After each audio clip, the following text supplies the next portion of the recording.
It was supposed to be the happiest day of their lives, an outdoor wedding filled with laughter, music, and love. But in a quiet suburban street, one neighbor watched from behind a curtain, her eyes narrowing. She saw a celebration. She imagined trouble. A phone call was made, sirens soon followed, and the joyous air shifted into a tense silence. Guests froze. The bride's heart pounded. Who called them, and why? What the neighbor didn't know was that her prejudice had just collided with power, and the fallout would shock everyone. Watch until the end. Wait a second. Tell us where you're watching from in the comments, and don't forget to subscribe for more powerful stories like this. Marcus and Alina had planned this day for months, a backyard ceremony surrounded by friends, family, and the people who had supported them through thick and thin. Marcus wasn't just any groom. He was a man deeply respected in the community, known for his dedication, fairness, and leadership. But here, among close friends, he was simply a man in love, ready to start a new chapter. The warm afternoon sun cast a golden glow over the white chairs and floral arrangements. Music played softly as guests took their seats. Children laughed near the garden, the smell of barbecue mingling with fresh roses. No one noticed the blinds shift in the house next door. No one saw the way Mrs. Landry, the longtime neighbor, frowned as she picked up the phone. She didn't see joy. She saw strangers, loud music, and a gathering she didn't think belonged on her street. The ceremony began, and the sound of vows carried through the air. Marcus's voice was steady, Alina's eyes brimming with tears. But as they spoke, a faint wail of sirens grew louder. Heads turned, whispers spread. Mrs. Landry, clutching her phone inside her house, had told the dispatcher she suspected something dangerous was happening. She didn't mention it was a wedding. The police cars rolled up, lights flashing against the soft, pastel sky. The music stopped.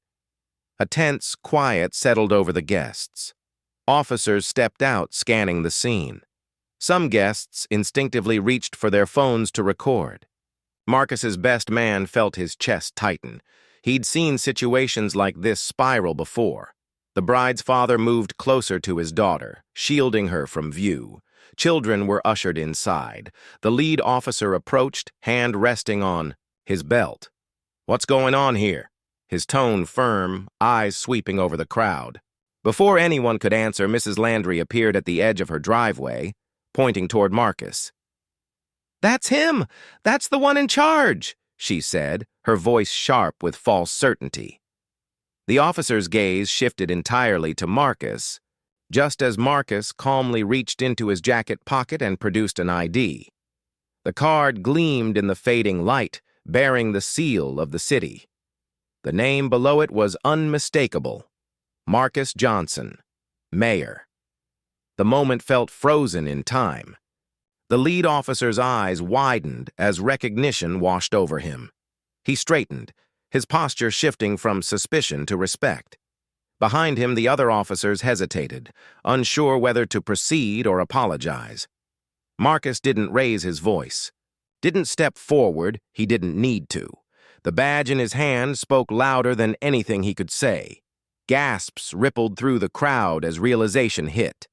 Mrs. Landry's smug expression faltered, her confidence crumbling into something almost like fear. The officers turned toward her now, asking quiet questions she didn't want to answer. The wedding guests stood in stunned silence, caught between relief and disbelief. The neighbor's attempt to ruin a moment of love had just turned into a very public humiliation. The officers left without further questions, offering polite congratulations before returning to their cars. Music slowly began again, though the tone of the celebration had changed. Marcus and Alina exchanged a look. This was their day, but it had also become something more. Word of the incident spread quickly. Videos taken by guests went viral, sparking outrage and conversations about prejudice in even the quietest neighborhoods. Mrs. Landry stayed inside for weeks, blinds drawn, her reputation forever marked by a single phone call.